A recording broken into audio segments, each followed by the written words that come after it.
If you look closely, you'll see two buds there. That's an amaryllis. That amaryllis began in my buddy Ed Jones's backyard. Ed heard me tell it it's raining outside, so I'm going to get out of the rain here for a minute, but I wanted to show you that. Ed heard me tell a story at church about how I planted bulbs when I was at a parsonage in Indiana. And it was a rainy day like this. It was in February. Everyone said those bulbs weren't going to last. I mean, it was too late in the year. It wasn't going to come up. They needed to have a freeze. But then they ended up coming up. It was my first year there. They ended up coming up in spring and then lasted through that summer. And then the following winter, they came up, went down. It was frozen. And they came up. And how I learned the lesson about there's a dormancy to everything in life. But then there's also that renewal of what happens when life begins to spring forth again. And how each one of us have a time when we're sometimes knocked down, but that's the glory and the gift of the resurrection, that even when knocked down, we have the opportunity to spring back up. And then I just said, wouldn't it be beautiful if everyone came down and started planting bulbs all around the church? And long after they were dead, they would continue to come up. And about a month went by and Ed showed up at my office, and he had cleaned out his backyard where they had those amaryllis bulbs. They'd separated them out, had them neatly in bags. He brought them down here and said, "Pastor, can I plant these all around the church?" And I said, "Well, sure, Ed." I said, "But could you do me a favor?" And he said, "What's that?" I said, "Well, you know Tom Jones, who you've been working with?" "Yeah, discipleship." I said, "Could you ask Tom to help you?" He said, "Why?" And I just think it would be a good lesson.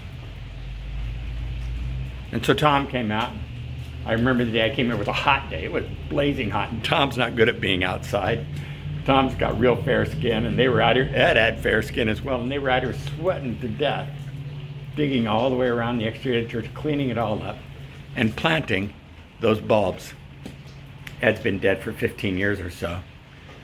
But every year when some of them start to come up, and we only have a few of them left that come up still, every year I think about Ed, and I think about he and Tom working together, and what a wonderful friendship they built.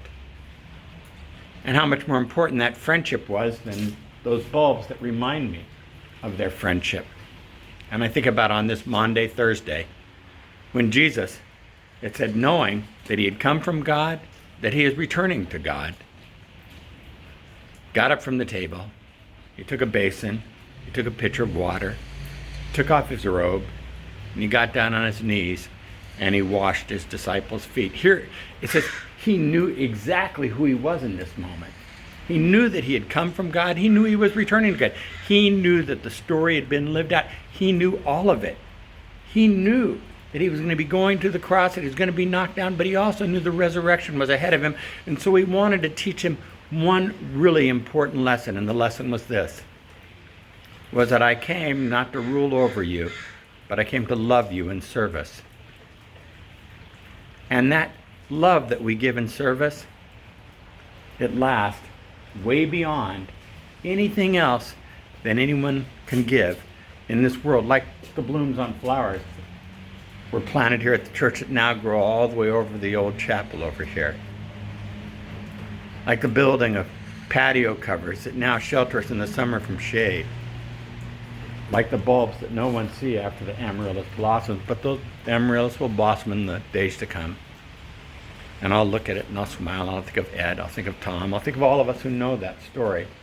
And like service, like those on this Maundy, Thursday, who will be washing one another's feet, will be loving, and not because washing each other's feet is something that's important to us, but it's a reminder.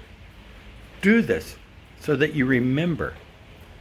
You didn't come to rule, but you came to serve. And it's the opportunity that we've been given. In the years since Ed's been dead, I've watched Tom grow in his faith. I've watched Tom grow as a disciple. I've watched Tom grow as a man of the church. And I had stopped doing these little videos, and I told myself, I'm not going to do another one until someone calls me and tells me they missed them. And then Tom called the other day, thanks Tom, and said, "Hey, Pastor, I haven't seen your videos for a little while." I laughed. I said, "Tom, I said I wasn't going to do another one until someone called me and said they missed them." And he spurred me on with accountability and service and in love.